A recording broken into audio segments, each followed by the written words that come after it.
அருட்பெருஞ்சோதி அருட்பெருஞ்சோதி தனிப்பெரும் கருணை அருட்பெருஞ்சோதி. அன்பு ஆண்மனை உள்ள நம்மருளே, வாழ்க வளர்க.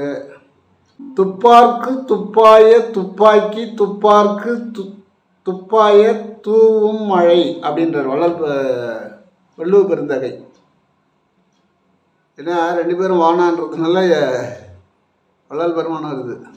வள்ளுவ பெருந்தகை. நாம் உணவு உண்பதற்கு சிறந்த உணவுகளை உருவாக்கி கொடுக்கக்கூடியது மழை துளி. நம்ம உணவு தயாரிக்கிறதுக்கே அந்த மழை துளி எங்கேருந்து வருதுன்னா வானத்திலிருந்து வருது.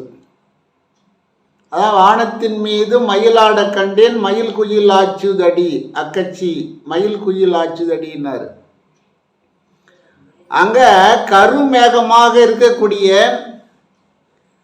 கடல் நீரிலிருந்து சுத்திகரிக்கப்பட்டு கருமேகமாக காற்றின் வழியாக பூமி எங்கும் தழுவி அந்த மழை துளியானது பூமிக்கு வந்து பயிர்களை விளைய வைத்து காய்கனிகளை நம்ம உண்பதற்கு அனைத்து காய்கறிகளையும் பயிர்களையும் உற்பத்தி செய்யக்கூடிய கடவுள் எதுன்னு கேட்டால் மழைத்துளி. அந்த மழைத்துளி நாம் சாப்பிட்றதுக்கு உணவும் கொடுக்குது. ஆனால் அந்த உணவு தயாரிக்கிறதுக்கு தண்ணி கொடுக்குது. அப்புறம் நம்ம தாகம் தீர்க்கறதுக்கு தண்ணி கொடுக்குது. எப்படி பயன்படுத்தி பாருங்க. உணவும் தயாரித்து கொடுக்குது, நாம் சாப்பிட்றதுக்கு தண்ணியாகவும் கொடுக்குது. தண்ணி இல்லைன்னா எப்படி சாப்பிட முடியும்? தண்ணி இல்லைன்னா ஒன்றுமே பண்ண முடியும். அதை தான் சொல்கிறார். அந்த உணவை உண்ணுவதற்கு தானும் உணவாக வருகிறது. அந்த உணவை சாப்பிட்றதுக்கு அதுவும் தண்ணியாக வருது, தானும் உணவாக இருக்கிறது. அப்போ ஒரு மழைத்துளியால் நாம் எவ்வளோ, அந்த மழைத்துளி இல்லைன்னு சொன்னால் அப்போ யார் கண்ட்ரோல் இருக்குது? இறைவனுடைய கண்ட்ரோலில் இருக்குது. நீர், நிலம், நெருப்பு, காற்று, ஆகாயம் எல்லாமே இறைவனுடைய கண்ட்ரோலில் இருக்குது. ஏன்னா அவருக்கு தான் தெரியும் எதை எதை எப்போ கொடுக்கணும் அப்படின்னு. ஆனால் அதுவே அதிகமானால் நமக்கு ஆகாரமாக வருது, நமக்கு உணவாகவும் வருது. ஆனால் அதுவே அதிகமாயிட்டா என்ன ஆகும்? அது நினைச்சா நம்மளை கொண்டு போய் கடல் சேர்த்துரும். அப்போ எவ்வளோ ஒரு உன்னிப்பாக ஒரு 1.25 அடியில் திருவள்ளுவர் கண்டுபிடிச்சிருக்காரு பாருங்க. அந்த மழைத்துளியானது பூமியில் விழல்னு சொன்னால் பசுமையான ஒரு புல், அந்த புல்லினுடைய நுனியை கூட கிடைக்காது. புல் இருந்தால் தான் நுனி கிடைக்கும். அப்போ ஒரு பசுமையான புல் கிடைக்கிறதுக்கு அந்த மழைத்துளி, அந்த பசுமையான புல் இருந்தால் தான் ஜீவராசிகள் வாழ முடியும். அப்படி அந்த மழை பெய்யாவிட்டால், பொழியாவிட்டால் எந்த ஜீவராசிகளும் வாழ முடியாது. நீர் சந்திரன் சொல்லுவாங்க, நீர் வந்து சந்திரன் அப்படின்னு சொல்லுவாங்க. நெருதி மூலம் கணபதின்னு சொல்லுவாங்க. அப்போ சந்திர மூலையில், சந்திரனை எங்கள் ஈசானிய மூலை, அந்த மூலையில் மிகப்பெரிய மரம் இருந்தால் ஆண்கள் வளர்ச்சி அடையாது அப்படின்னு சித்தர்கள் சொல்கிறாங்க. ஆண்கள் அந்த குடும்பத்தில் வளர்ச்சி அடைய மாட்டாங்க. அதே அக்னி மூலை, அது பெண்ணாக சொல்கிறாங்க. சந்திரமூலை ஆண். சந்திரனை எங்கே? ஈசானியத்தில். ஆக்னேயத்தில் அதை பெண்ணாக சொல்கிறாங்க. அங்கே ஒரு பெரிய மரம் இருக்குமே, ஆனால் அது எந்த மரமாக இருந்தாலும் பெண்களுடைய வளர்ச்சி பாதிக்கும். பெண்கள் நோய்வாய்ப்படுவாங்க, இல்லை கரு இல்லாமல் இருப்பாங்க, குழந்தை இல்லாமல் பல நாள் கஷ்டப்படுவாங்க. அப்படியே குழந்தை பிறந்தாலும் அந்த பெண் குழந்தைகள் கஷ்டப்படும், அது நோய்வாய்ப்படும். ஏன்னா ஒரு மனை என்பது ஒரு ஆலயம், கிரகம்னு சொல்லுவாங்க. அந்த ஆலயம் கரெக்டாக இருந்தால் தான் அங்கே வளர்ச்சி இருக்கும். ஆலயம் கரெக்டாக இல்லைன்னா வளர்ச்சி இருக்காது. அதனால் இந்த வீடு கட்டும்போது இப்படி பார்க்கணும். இதே நெய்நிதின்னு சொல்லுவாங்க, புல்லார் மூலை. புல்லார் மூலை அந்த பக்கமாக தென்மேற்கு அங்கே பெரிய மரம் வெயிட்டாக இருக்கலான்றாங்க. அந்த புல்லார் மூலை அந்த மூலையில் நாம் வீட்டில் இருக்கக்கூடிய வெயிட்டான பொருள்கள் வைக்கலாம். அங்கே அது ஏன்னு கேட்டால் அது அவ்வளவும் நன்மை கிடைக்குமா. புல்லார் என்பது என்ன, விநாயகர் என்பது ஆண். அப்போ அவர் எல்லாத்தையும் தாங்கக்கூடியவர் அப்படின்னு நம்ம சித்தர்கள் சொல்கிறாங்க. அதே வாயு மூலையில் மரம் இருக்கக்கூடாது அப்படின்னு சொல்கிறாங்க. ஏன்னு கேட்டால்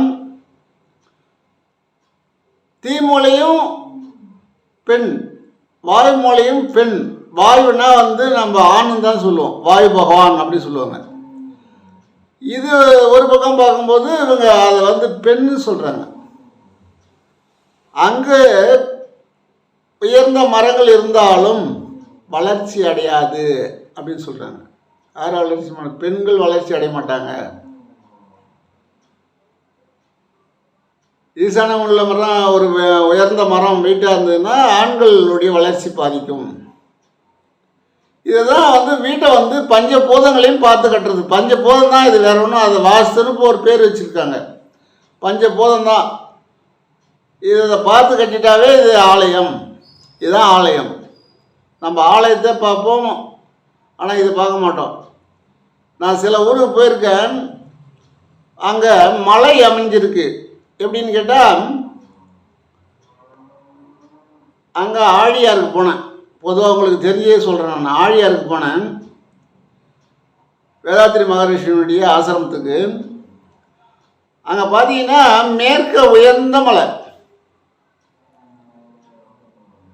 கிழக்க தாழ்ந்துருக்குது.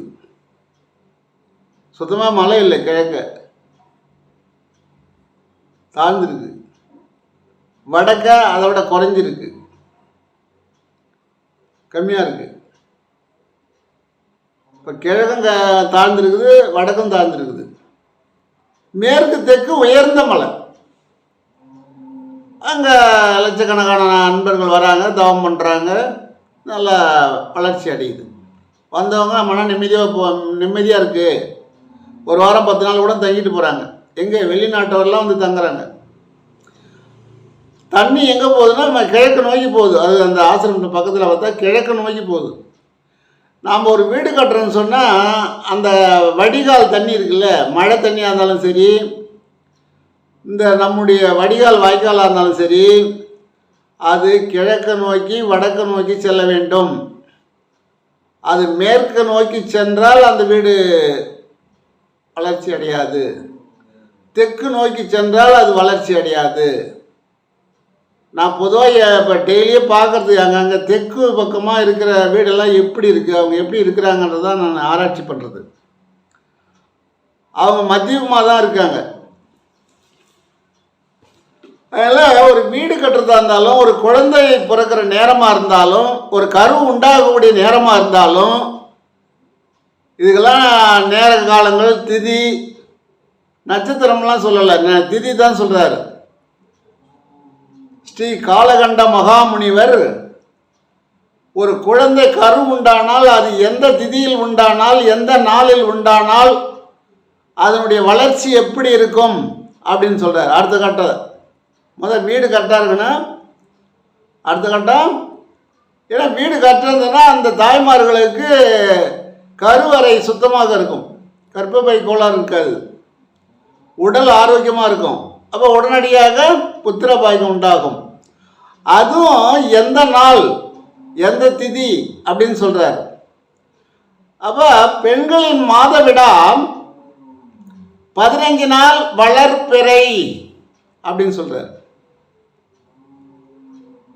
15 நாள் தேய்வு பிறை, அதாவது ஆரம்ப நாள்லேருந்து 15 நாள் வளர்பிறை, அந்த 15 நாளுக்கு அடுத்தது தேய்பிறைன்னு சொல்றார்.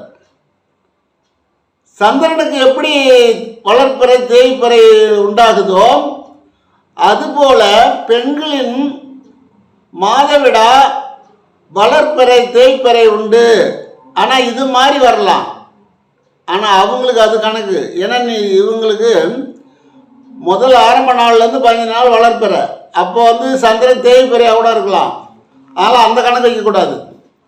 சந்திரனுக்கு எப்படி தேய்பிறை வளர்ப்பிறையோ அதே போல் பெண்களுடைய மாதவிடா 15 நாள் வளர்ப்பிறை, 15 நாள் தேய்பிறை. தேய்பிறையிலே கரு உண்டாகாது அப்படின்னு சொல்கிறார். தேய்பிறையில் கரு உண்டாகாது. இதை கண்டுபிடிக்கிறது யாருக்கும் தெரியாது. தெரியும், ஒரு சிலருக்கு தான் தெரியும், 110 பேருக்கு தெரியுது. ஆனால் வளர்பிறையில் தான் கரு உண்டாகும். அது எந்த நாள், எத்தனாவது நாள், எந்த திதி, எந்த திதியில் உண்டானா அந்த குழந்தை எப்படி இருக்கும் அப்படின்னு சொல்கிறார். நவமி திதியில் 4வது நாள் கரு உண்டானால் பக்தி உள்ள ஆண் குழந்தை உண்டாகும். அவன் பக்குவமான ஆளாக இருப்பான், அப்படி ரொம்ப ரொம்ப நல்லவனாக இருப்பான் அப்படின்னு சொல்கிறார். இது கூடுமான வரைக்கும் ஸ்ரீகண்ட மகாமுனிவரும் சொல்கிறாரு, கொக்கோக்க முனிவரும் சொல்கிறாரு.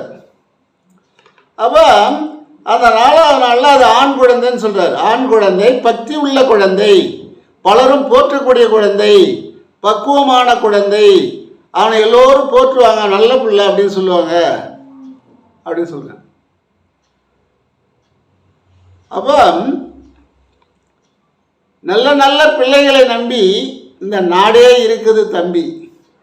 சின்னஞ்சிறு கைகளை நம்பி ஒரு சரித்திரம் படிக்கணும் தம்பி, ஒரு சரித்திரம் படைக்கணும் தம்பி. அப்போ அந்த குழந்தைகள் தான் நம்மளுடைய சரித்திரத்தை படிக்கும். இப்போ வள்ளல் பெருமான் பிறந்தார், நல்ல திதியில் பிறந்தார், நல்ல நாளில் பிறந்தார், இப்போ சரித்திரம் படிக்கிறார். வள்ளுவர் நல்ல திதியில் பிறந்தார், நல்ல அந்த நாள் 4வது நாள் 8வது நாள் ஒரு கணக்கு இருக்குது, அந்த நாளில் பிறந்தார். அவங்க உலகமே போற்ற அளவுக்கு இருக்கிறார். இப்படி கோடான கோடி பேர்களை சொல்லலாம். 5வது நாளில் கரு உண்டானால் வேசித்தன்மை உள்ள பெண் குழந்தை பிறக்கும் அப்படின்னு சொல்கிறார். பலரும் அவதூறாக பேசுவார்கள். அப்போ அந்த குழந்தை மேலே தப்பு இல்லை, அது கரு உண்டான திதி நாள் அதுதான் தப்பு. அஷ்டமி திதியில் 5வது நாள் அது உண்டாயிருக்கு, அதனால தான் அது பலரும் தப்பாக சொல்கிறாங்க. அது வேசின்னு சொல்லுவாங்க. அது நல்லாவே இருக்கும், ஆனால் பேர் அதுக்கு கிடைக்கும்.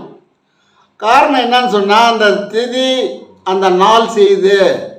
நாள் செய்யறத நல்லவங்க கூட செய்ய மாட்டாங்க. அப்படி நாள் செய்கிற ஒரு நன்மையை நல்லவர்கள் கூட நமக்கு செய்ய மாட்டாங்கன்னு பெரியவங்க சொல்கிறாங்க.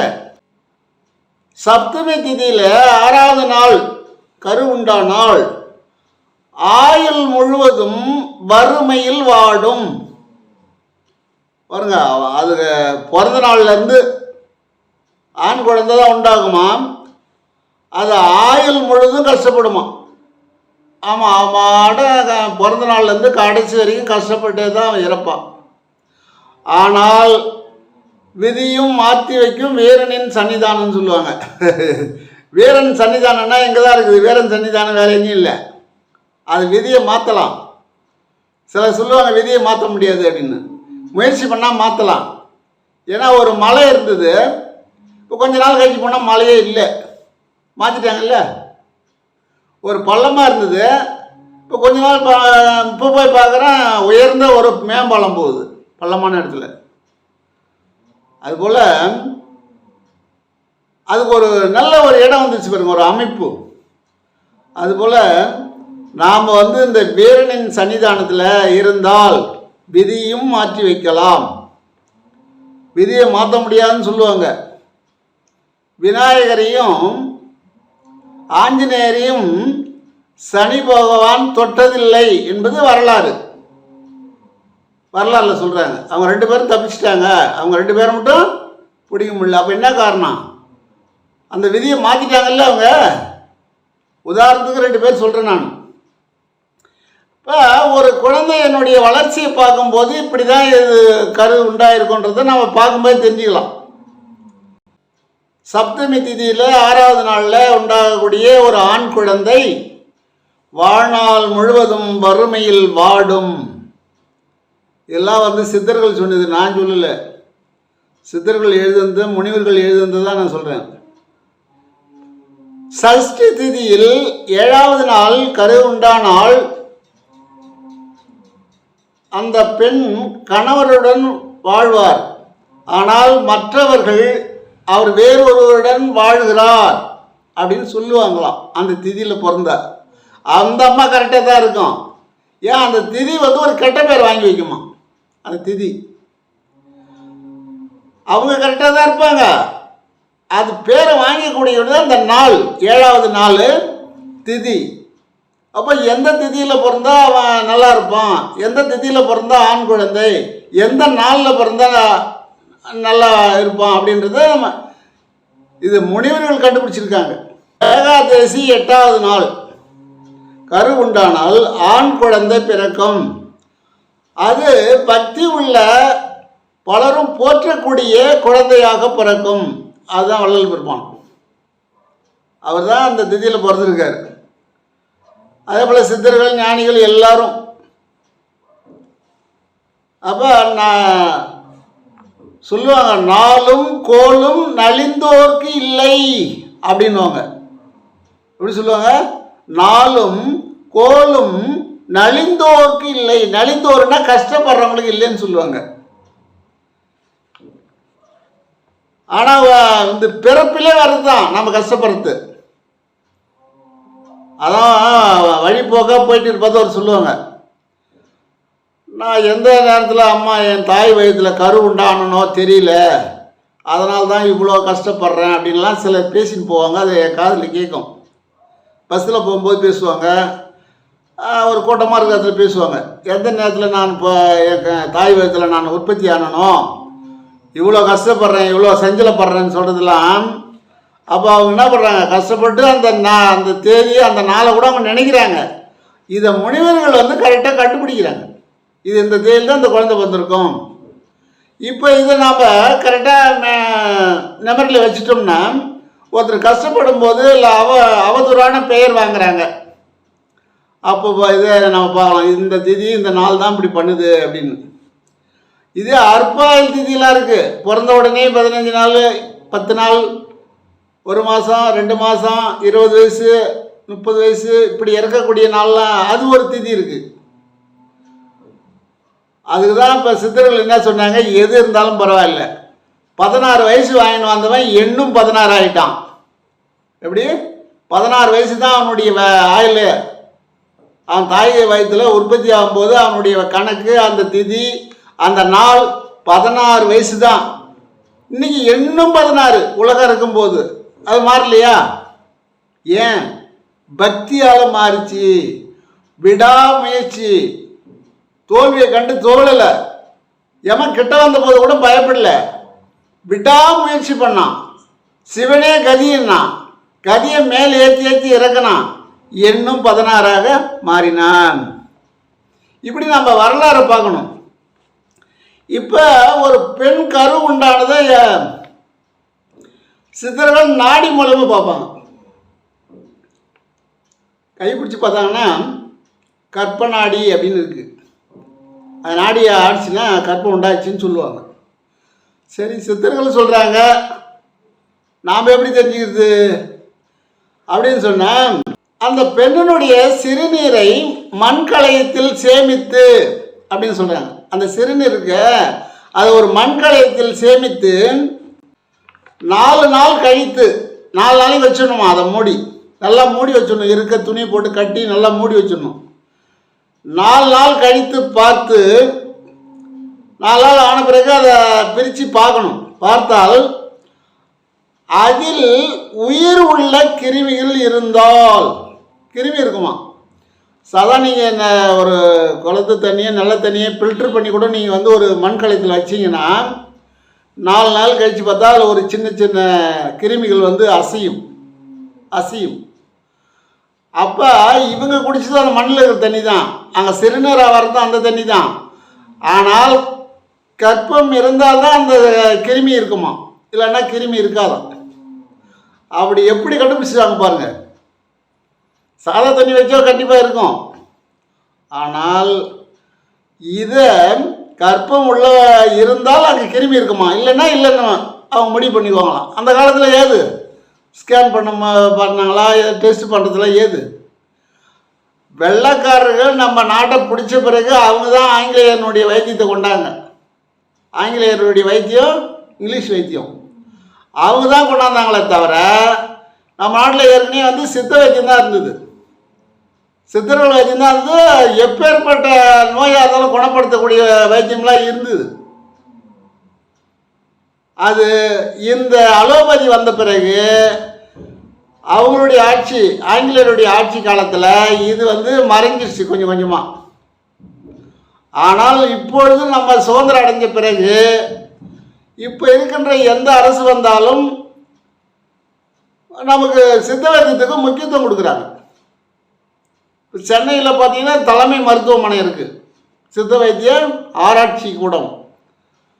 ஆராய்ச்சி பண்ணி மருந்து தயாரிக்கிறது சென்னையில் கொண்டாந்துருக்காங்க. பல்கலைக்கழகம்னு சொல்லுவாங்க, கொண்டாந்துருக்காங்க தாம்பரத்தில். அப்போ இன்றைக்கி எல்லா ஹாஸ்பிட்டல்லையும், அரசு ஹாஸ்பிட்டலில் இன்றைக்கி சித்த வைத்தியம் நல்லா பார்க்குறாங்க, சித்த வைத்தியம் நடந்துகிட்டு இருக்குது. இப்போ மீண்டும் வந்து புதுப்பிச்சிட்டாங்க, சித்தர்களுடைய வழியில் போகிறாங்க. ஒரு கொடிய காய்ச்சல் வந்தபோது கூட சாதாரண பப்பாளி இலை, மஞ்சள், மிளகு, வேப்பங்கொழுந்து இதை கஷாயமாக வச்சு சாப்பிட்ட போது உடனடியாக அந்த காய்ச்சல் கட்டுப்பாட்டுக்கு வந்தது. அந்த காய்ச்சல்லேருந்து மக்கள் தப்பிச்சாங்க. இது அரசாங்கமே சொல்லிச்சு, நீங்கள் வந்து இதெல்லாம் சாப்பிடுங்க, ஒரு கஷாயம் ஒன்று சாப்பிடுங்க, தடுப்பணை மாதிரி ஒன்று கட்டுங்க அப்படின்னு. தடுக்கிறது அது நோயை. இப்போ தண்ணி வந்தால் நாங்கள் தடுப்பணை கட்டுறாங்கல்ல, அரசாங்கம் கட்டி விடுதில்ல, அந்த மாதிரி இப்போ வந்து அரசாங்கம் வந்து நல்லா முக்கியத்துவம் கொடுக்குறாங்க சித்த வைத்தியத்துக்கு. ஆனால் அதை படித்து பயிற்சி பெற்றவங்க மட்டும்தான் செய்ய வேண்டும் என்பதுதான் அரசனுடைய உத்தரவு.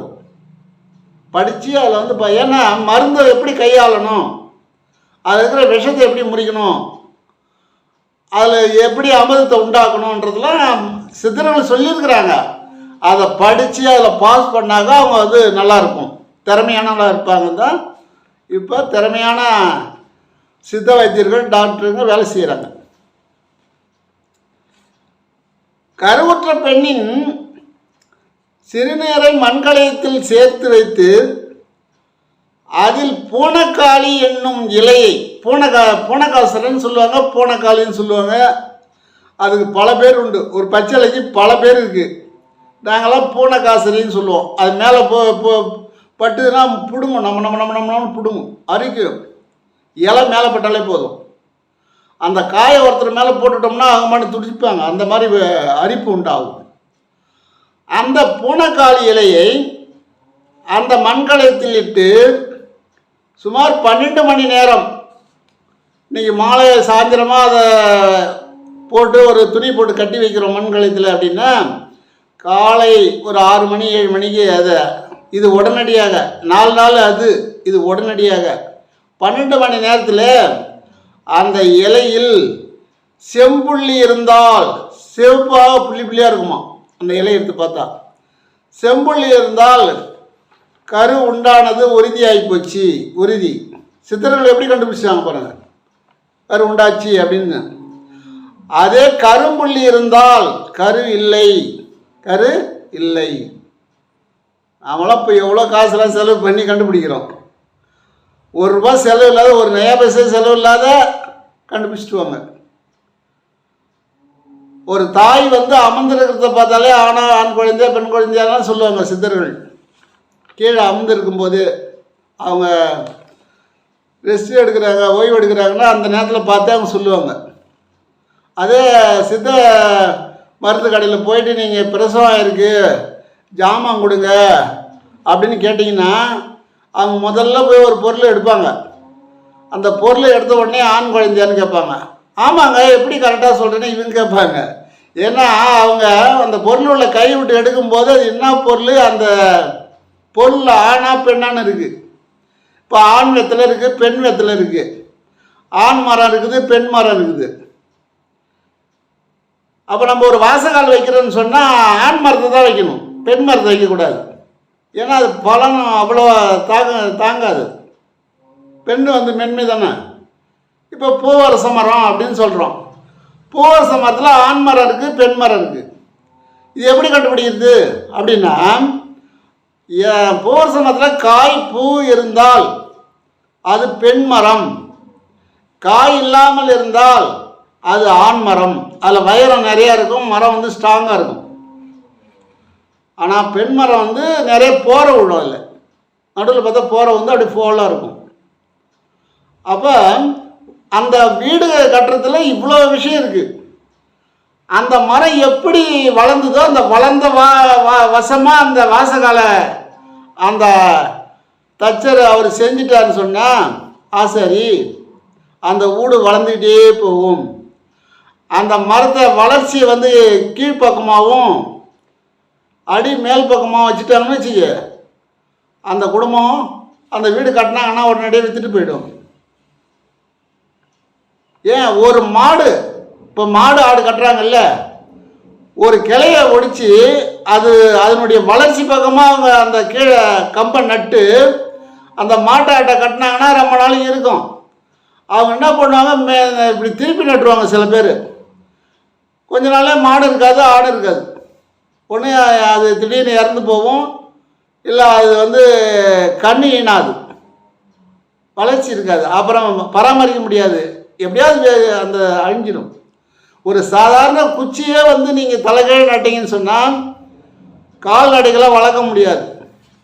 இப்போல்லாம் இது வந்து உண்மை. நான் நிறைய பேர் நாங்கள் கண்டிருக்கோம். இப்போ இது சொல்கிறதுல 100% சித்தர்கள் சொன்னது உண்மை. இது இப்படியெல்லாம் இருக்குது. அப்படி இருந்தும் உடல் போஷாக்கு வேண்டும், உடலில் சத்து இருக்கணும். சத்து இல்லைன்னா என்ன பண்ணும், எல்லாம் சரியாக இருக்குது, இப்போ எல்லா பொருளும் வச்சுருக்குறோம், சமையல் பண்ணதுன்னா சாப்பிட முடியும், பொருள்லாம் கரெக்டாக இருக்குது. அப்போ சமையல் பண்ணணும். அப்போ சமைக்கிற பொருள்லாம் வேணும், இல்லை பொருள் இருக்குது, அதுக்கு நெருப்பு வேணும், பாத்திரம் வேணும். அப்போ நெருப்பாக இருக்கக்கூடியது, ஏன்னா சிலருக்கு வந்து உடல் போஷாப்பு இருக்காது, சத்து கம்மியாக இருக்கும். அதை என்ன சொல்கிறாங்க, இந்த கரு நல்லா உண்டாவதற்கு, அது நல்ல முறையில் வளர்ச்சி அடைவதற்கு முருங்கைப்பூ லேக்கியம் அப்படின்னு சொல்கிறாங்க. எப்படி, இது ஆண் பெண் இருவரும் சாப்பிடலாம். முருங்கைப்பூ லேக்கியம் மிக மிக உயர்ந்த லேக்கியம். அது குமரி லேக்கியம். குமரினா என்றைக்கும் இளமையாக இருக்கலாம். அதை பயன்படுத்தினா தான் கொஞ்சம் இளமை தோற்றம் வந்து நமக்கு இந்த வயசாகும்போது இந்த தோல் சுருக்கம்லாம் உண்டாகாது. குமரியை வந்து அது எப்படி பயன்படுத்தலாம் இருக்குது. அது 7 தண்ணி ஊற்றி கழுவணும். அதை அந்த லேகியத்தை சாப்பிடணும். ஏன்னு கேட்டால் போதுமான குளிர்ச்சியை கொடுக்கும், உடம்பை வந்து பக்குவப்படுத்தும். அப்புறம் அஸ்வகந்தின்னு சொல்லுவாங்க. அஸ்வகந்தின்னா வந்து குதிரைன்னு பேர். குதிரை வேகம், ஏன்னா இவன் சுறுசுறுப்பெல்லாம் இருக்கார், ஆணாக இருந்தாலும் பெண்ணாக இருந்தாலும் சுறுசுறுப்பே இல்லை. அப்போ என்ன பண்ணால் நரம்பு வந்து சரியாக வேலை செய்யலை, நரம்புக்கு போதுமான சத்து இல்லை. அப்போ என்ன பண்ணால் அதை அஸ்வகந்தின்னு சொல்லுவாங்க, அமக்கரான்னு சொல்லுவாங்க. தமிழில் வந்து அமக்கரான்னு சொல்லுவாங்க, அதை சமர்க்கத்தில் அஸ்வகந்தின்னு சொல்லுவாங்க. அஸ்வன்னா குதிரை. அந்த அஸ்வகந்தி லேகியம் சாப்பிடணும். இப்போ 3 லேகியம் சாப்பிட்டா போதும். இந்த 3 லேகியத்தை 3 மாதம் சாப்பிடணும், ஆண் பெண் இருவரும். சாப்பிட்டாங்கன்னு சொன்னால் கண்டிப்பாக அவங்களுக்கு புத்திர பாக்கியம் உண்டாகும். அப்படி நலிந்த உடல், ரொம்ப நலிந்த உடலாக இருக்கிறாங்க அப்படின்னு சொன்னால் முந்திரி, பிஸ்தா, சாரப்பருப்பு இது மூணையும் நெய்யில் வறுத்து அதை ஒன்றா சேர்த்து ஆண் பெண் இருவரும் சாப்பிடலாம். இப்படி சாப்பிடும்போது ஏன்னா வித்தாகி முளைத்தவனே வேங்க மரமாகி நின்றவனே அப்படின்னு திருப்புகள் முருகரை சொல்லுவாங்க. ஒரு வித்தாகி பூமியில் முளைச்சி நீ வேங்க மரமாக நின்ன. முருகர் வந்து ஒரு வித்தா மாறுறாரு. விதை, வித்துனா விதை. அதை வளர்ப்பெருமான் சொல்லுவாள், வித்தினில் வித்தா வித்திடை வித்தா அத்துர அமைந்த அருட்பெருஞ்சோதின்னு. ஒரு வித்து உள்ள ஒரு உயிர் இருக்கு, ஒரு உயிரை ஒரு வித்து உள்ள அடங்கியிருக்கு, ஒரு எள்ளு உள்ள ஒரு உயிர் அடங்கியிருக்கு, ஒரு ஆலமர விதை உள்ள ஒரு உயிர் அடங்கியிருக்கு. அதுக்கு நீர், காற்று, மண் இருந்தால் உடனே உயிர் உண்டாயிடும், ரெடியாக இருக்கு. அதுதான் வள்ளல் பெருமான் சொன்னார், வித்திடை வித்தா அத்துர அமைந்த அருட்பெருஞ்சோதினார். திருப்புகளை சொல்றது வித்தாகி முளைத்தவனே வேங்க மரமாகி நின்றவனே கொத்தாகி வளர்ந்தவனே அப்படின்னா. கொத்துனா காய், காய் கொத்து கொத்தா. அப்படி இருந்து அவர் வந்து ஒரு சாதனை படைக்கிறார். அது புராணத்தில் வள்ளி திருமணத்தில் வரும். அது ஒரு சாதனை படைக்கிறார். இப்படி இந்த வித்து எது சொல்கிறேன்னா இதெல்லாம் வித்து முளைக்கக்கூடிய பயிர். இது சாரப்பருப்பு ரொம்ப ரொம்ப உயர்ந்த பருப்பு. பிஸ்தான்றது எல்லாருமே வாங்கி சாப்பிட முடியாது. சாரப்பருப்பு பிஸ்தாலாம் ரொம்ப விலை உயர்ந்தது. பிஸ்தா பருப்பு, முந்திரியும் இன்னைக்கு விலை அதிகமாக தான் இருக்குது, வாங்கி சாப்பிட முடியாது. இதை சாப்பிட்டால் காய்கறி பதார்த்தங்களே சாப்பிட்டாலும் உங்களுக்கு நல்ல சத்து உண்டாகும், சத்து அதிகமாகும்னு சொல்கிறாங்க சித்தர்கள். இதை இருவருமே சாப்பிட வேண்டும். சுரோனிதம் என்ற நீரானது அந்த பெண்ணுக்கு உற்பத்தியாக வேண்டும். கருவறை வளர்ச்சி அடைய வேண்டும். கருவறை சுத்தமடைய வேண்டும்.